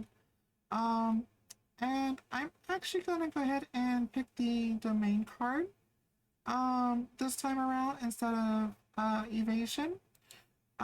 Because we just saw the lovely 8th level domain slot that kicked in, and we actually have access to 9th level slots now. But I saw the Shadow Hunter, and I think that's gonna be an option. But we're gonna go ahead and look at. I'm probably gonna get the Shadow Hunter because I'll get another domain deck here for level 9 automatically. But I want to see what these are before we make our choice here, since it is an option. So, Twilight Troll. Choose a target within fire range, and when you succeed on an attack roll against them, that doesn't result in making a damage roll. Place a token on this card. You can, when you deal damage to this target, spend any number of tokens to add a d12 for each token spent to your damage roll. You can only hold Twilight Troll on one creature at a time. When you choose a new target or take a rest, clear all unspent tokens. So, this is just another token booster. And it's automatically applied when you succeed on an action roll against that doesn't result in making a damage roll. So I'm not so comfortable with that one. Sensory projection, spellcast roll 15 on success, drop into a vision that lets you clearly see and hear any place you have been before, as though you are standing there in this moment. You can freely move in this vision and are not constrained by the physics or impediments of a physical body. This spell cannot be detected by a mundane or magical means. You drop out of the vision upon taking damage or casting another spell. Okay, but the thing that draws back from this one is you already have to have been there. So this does not allow you to see on the other side of a door at initial casting. But it does say you're not constrained by physical or impediments of a physical body. So at this point, you can technically go through a spot that you haven't seen before, but you can't cast it in a spot that you haven't seen. So you can only explore further from where you're at or where you've been. So you can do it on the other side of a door and go through, but you can't look into a wizard's house, unless you've been to the outside of it or something like that. So, again, those are arcane. Let's check out Midnight Night Terrors. Once per long rest, choose any target within a very close range to perceive you as a nightmarish horror. The target must succeed on a reaction roll 16 or become temporarily horrified. While horrified, they're vulnerable. Steal a number of fear from the GM equal to the number of targets that are horrified, up to the number of fear in the GM's pool. Roll a number of d6 equal to the number of stolen fear and add the total damage to each horrified target. So basically all the fear you've stolen, you roll them all together and then apply it to the horrified targets. And then you discard the stolen fear. Not bad. And then now we've got Earthquake. So make a spellcast roll. Once per rest, on a success, all targets within a very far range who aren't flying must make a reaction roll. Looks like 18. And targets who fail take 3d10 plus 8 physical damage and are temporarily vulnerable. Targets who succeed take half damage. So this is still barely going to get into minor or moderate damage for 2 points. Additionally, when you succeed on the spellcast roll, all terrain within very far range becomes difficult to move through, and structures within the range might sustain damage or crumble. So this is great for a bridge, great for doing some basic damage. You might be able to do 1 or 2 points of damage to a lot of people. So this is just a really nice AoE, but again, it does say all targets, and that is going to be a big issue.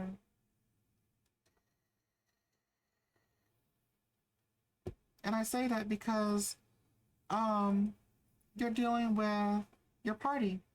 You're having your party being around you all the time. It says all targets. It does not specify like removing anybody. Also, this one's kind of nice because it's very close range. But it's not going to do a lot of damage, even at this high level. I still feel like this is not going to be as much of an impact as you think it would be. and it's not really much better than Twilight Troll. But I feel like Twilight Troll could be stacked on to other damage tokens, which we had already picked earlier. So I'm thinking that we'll go ahead and pick the Shadow Hunter now for the domain card, giving us a +1 proficiency, +1 bonus to evasion, and making attack rolls with advantage. Also, like, you know, we're just better at hiding, you know, low light and darkness. Um, and then of course here we're just gonna go ahead and pick up Twilight Troll for level 9. Because I think we can stack that later on with other damage types. And then coming to our very close to our end here, we are moving on to level 10. And level 10, we're going to get our level up. I think this is also where we hit tier 3. It might be level 11 that goes into tier 3. But we already maxed out our stress, so that's not going to help us anymore. I don't think we can. I'm going to go ahead and select this and see if we can boost our... Yep. At this point in time, we can boost our presence again. So we'll do presence and finesse and go back to our level up options. We don't have another upgrade for our subclass. We can increase our proficiency, but that costs 2, and we decide to go with the increased traits. I think that the experience could be a good thing, but we're not planning on multi-class because it also costs 2, and I don't have any other domain cards that I was really interested in. So I think we're just going to boost our evasion in this one since we already got the bonus evasion again from the previous card as a bonus. And then now we're on level 10, and I think level 10 is where we're really starting to get into the more powerful stuff. But Spectre of the Dark, we'll go over this card, a Midnight card. Mark our stress, again we're doing stress again, which is why we boosted our stress up this whole time. You mark a stress to become a spectral until you make an action roll targeting another creature. While spectral, you're immune to physical damage and can float and pass through solid objects. Other creatures can see you while you're in this form. So essentially you're ethereal, but you're not. Like, you're visibly ethereal in like 5e. But I mean, not taking any damage. This is a great card to throw out if there's someone doing a lot of physical damage and you need to get out of the way. I think this is a very good option. But let's try Falling Skies and see. This is an Arcana. So you make a spellcast roll against all adversaries within far range. So this one says adversaries. The Earthquake one did not say adversaries. So this one says adversaries, which could be beneficial. Mark any number of stress to make shards of arcane rain down above. Targets you succeed against take 1d20 plus 2 magic damage for each stress marked. So if you have a lot of stress left over, or you've recovered stress from any other means, which this class does not give you, but other classes do, they help reduce the stress. Other classes can help give you hope and everything to basically charge your arcane features. But we've already maxed our stress out as much as we can get at this point. So 1d20 per each stress point. That is insane, because if we have the ability to drop 5 stress points, we can be doing 5d20 points of damage, and that is a powerhouse for our current level. But let's see what else we got here. Eclipse. You make a spellcast roll 16 once per long rest. On a success, you plunge the entire area within far range into a complete darkness only you and your allies can see through. Attack rolls have disadvantage when targeting you or an ally within a shadow. Additionally, when you or any ally succeeds with hope against an adversary within the shadow, the target must mark a stress, which is really nice because if you get, I think if you get all your stress marked, you end up dying. Like that's your character, you die. So stress is kind of like something you have to kind of play with and be very careful about. But the spell lasts until your GM spends a fear on their turn to clear the effects, or you take severe damage. So whichever one. So moderate damage or major damage is the middle one. Severe damage is the 3.1 that you take, as being the high end, and minor is of course only the 1 point. So, it's a great thing to give you a edge up in combat, but I don't know if it's really pulling me towards that yet. Adjust reality. After you or willing ally makes any roll, you can spend 5 hope. Okay, so that's a lot of hope to be spending at this level. 5 hope to change the numerical result of that roll to a result of your choice. Instead, the result must be plausible within the range of the dice. So, this is really a, like, I don't know, this is just a really, really powerful ability. Like, it's kind of like having the quote unquote silvery barbs or potent ability in 5e, but you're really just getting the ability to go, oh, I wanna,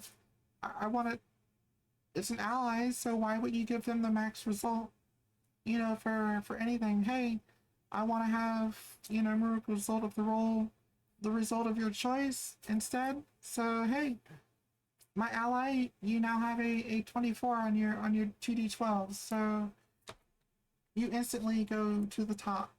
By the looks at this, it could be an attack roll, anything.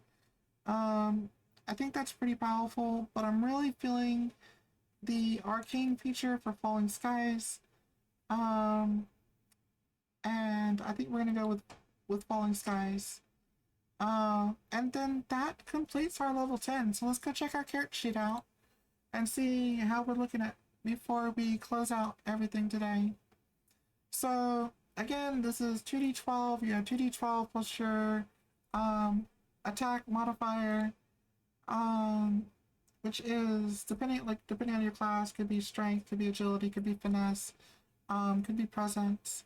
We're gonna go ahead and just activate our hand ruins. See, it says 4d10 because we have 4 proficiencies. We didn't upgrade our proficiencies when we could have. But that's where the other stuff comes into play.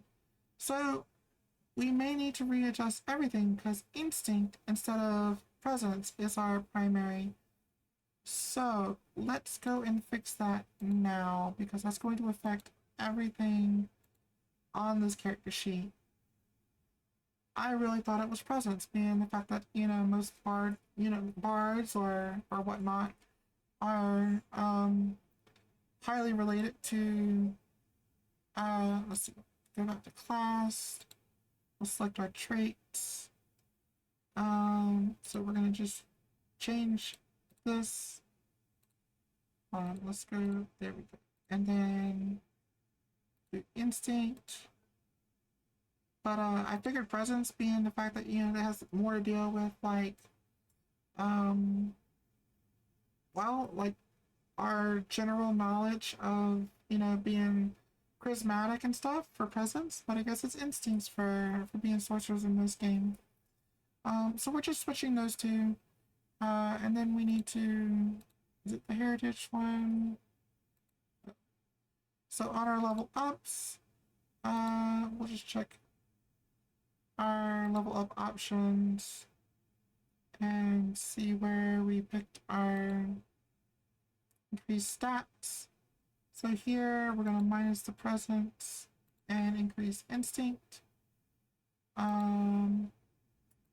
Again here, okay, that's the one we just picked.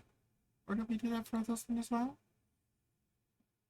No, we did not. We went with stress. Okay, so here we also increase stats. So I think we chose something different on that one because I can't minus the presence. So go to 5. Level up options. Didn't choose any either. Increase stats. There we go. Let's go ahead and minus the presence and increase instinct. Level 6. Increase stats. Alright, didn't have that option. And then level 7, increase stats. Nope, no option. It's like level... Was it level 10 that we did our last upgrade? Yep. So we'll minus that one and then give our instinct. So that balances that back out. That gives us the +5 instincts. Our presence drops down, but it's not a big deal. And there it goes, +5 instinct. So that changes quite a bit on how that works out. We still only have 6 hit points. We're not that great, but we have 12 stress. And yes, we're easy to take major damage and severe damage. We do have a 14 evasion. We need to equip the armor so we can get our armor slots. Because that's just how the game works. It doesn't give us much. Some of the armor slots only give us a little bit of benefit out of that, but using them, you can see that my major damage, you can see that my major damage category went up and my severe damage went up a little bit. It's not going to go up much, but I only have 6 hope to work with all the time. So the way it works in this game for Daggerheart is if I get hit and I take anything less than 15 points of damage, I take 1 point of damage, 1 hit point. If I take anything more than 15 but less than 21, I take 2 hit points of damage. If I take anything higher than 21 points of damage, I'm taking severe damage and I take 3 hit points. So, armor slots reduces the attack by 1 category. So, if I took major damage, I can burn an armor slot and drop it down to minor damage, only taking 1 hit point. I can burn 2 armor slots and take none, though I lose my armor slot. So avoiding being hit is key for this character. Even though I have 12 stress points, these are going to be used up quite a bit on features. So like here, 5 tokens, you can, when you spend, it's going to show you on Unleash Chaos. I can spend 5 tokens because I have 5 instinct, which is why I was saying we needed to fix that. And I get 5d10, and I would be able to roll 5d10. But before I do that, we're going to click the spellcast roll +5. If I wanted to, I can go, I want to spend a hope, subtract 1 hope, okay, and then I'm going to apply the Midnight Domain spellcasting. Which I believe this is, nope, that's arcane, so I wouldn't be able to do that, so we'll put the hope back real quick. But then I would just roll for the +5.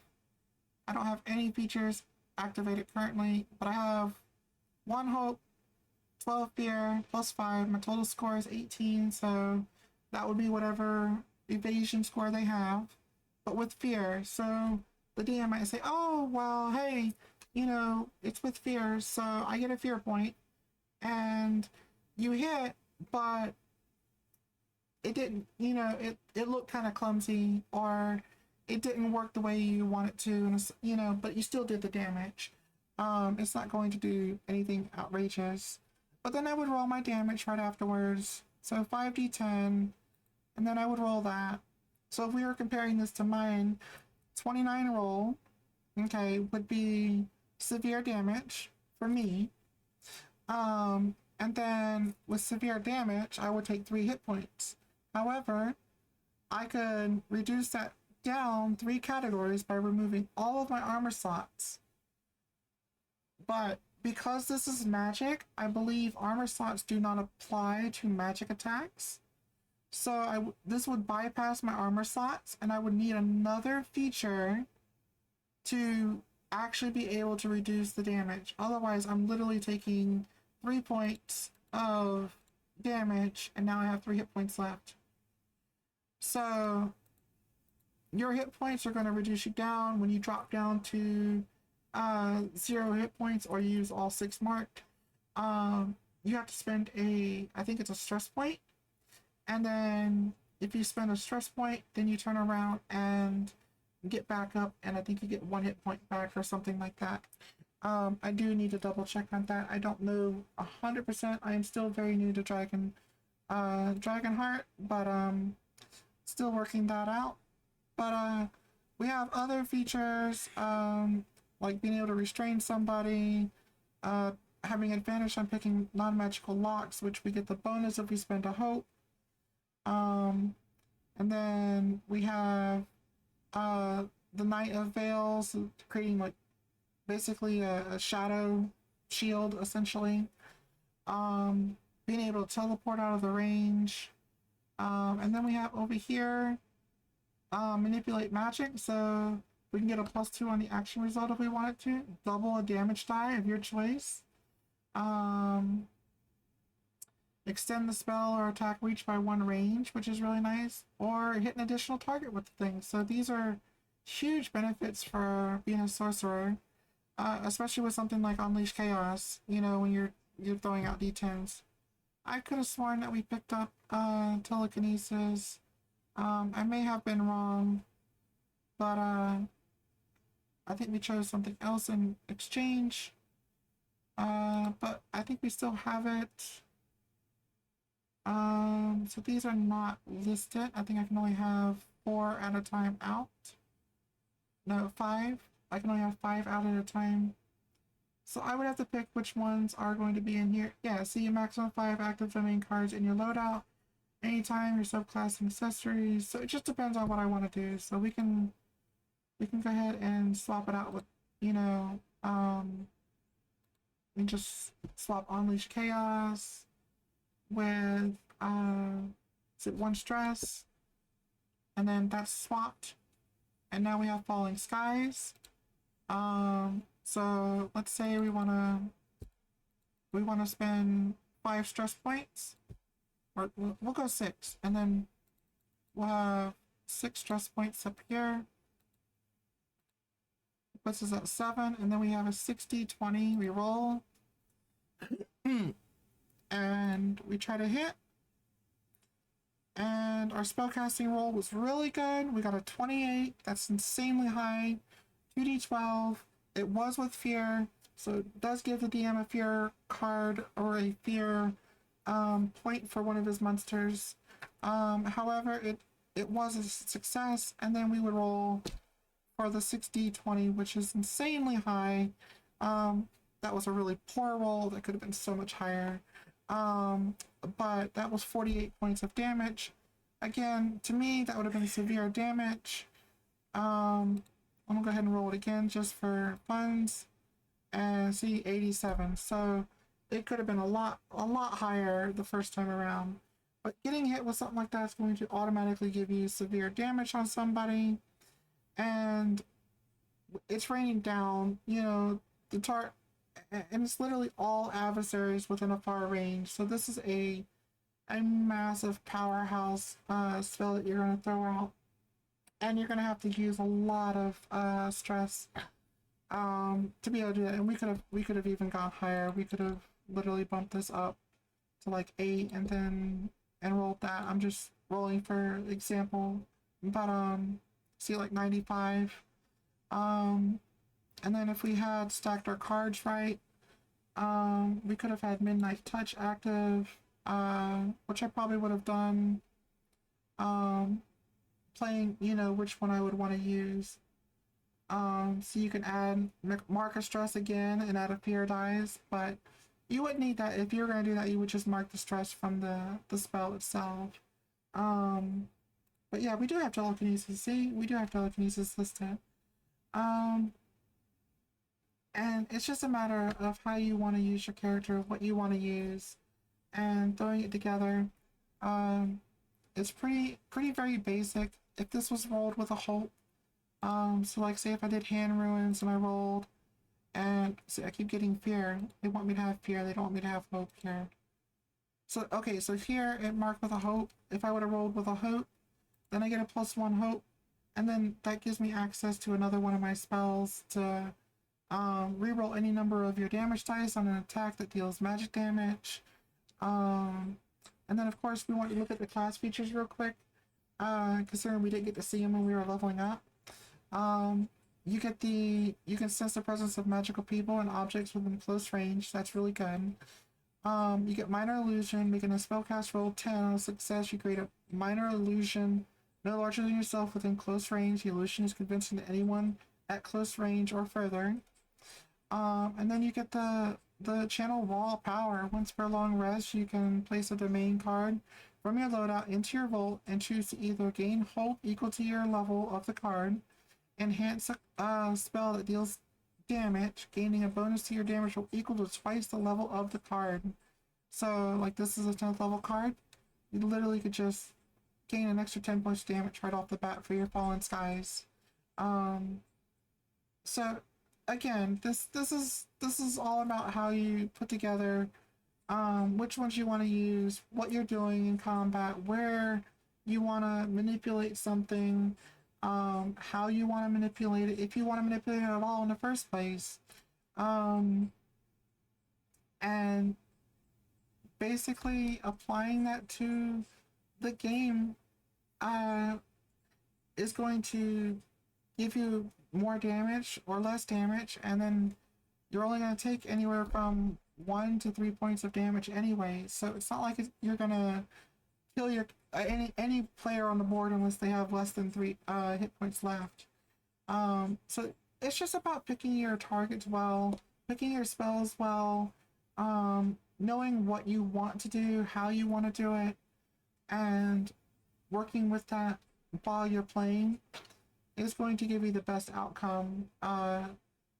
And then your experiences that you have here are just related to whenever the DM goes in, you say, hey, I want a lockpick. Okay, give me a finesse roll. So I'm going to roll a finesse. Alright, so I got a 20 with fear. But I want to go ahead and use a hope for subtracting a hope, and then apply lockpicking. So I'm going to go ahead and I don't click it because it doesn't have any clicking button, but it's a +3.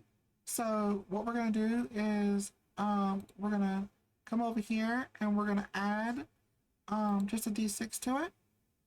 And I don't know if it's going to custom roll just 1. And then, so it's going to be a 4. Alright, and then so that actually turns that lockpicking skill from a 20 into a 24, and get to add 3 onto that. So we're going to go from 24, 5, 6, 7, at 27. So your lockpicking skill now went to a 27, which is a really huge benefit when you're playing Daggerheart, and I think the overall game is pretty good. I don't know much about the monster side of it, but this is from a player side, building a sorcerer. And I hope you guys enjoyed to see how this kind of just breaks down, leveling up, kind of playing with, the character sheet. It's a really nice character sheet on Demiplane.com. And you should definitely check it out and see if you can get a DM to run it, or play with a DM who is running Daggerheart. But I want to thank everybody for showing up, and I really appreciate it. Please make sure you leave a follow, or definitely subscribe or whatever if you can. I'd really appreciate it.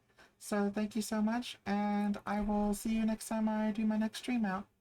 Probably gonna go back to doing Minecraft for my next stream, or Marvel Rivals. I'm not sure yet. But it was good having y'all, and goodbye everyone.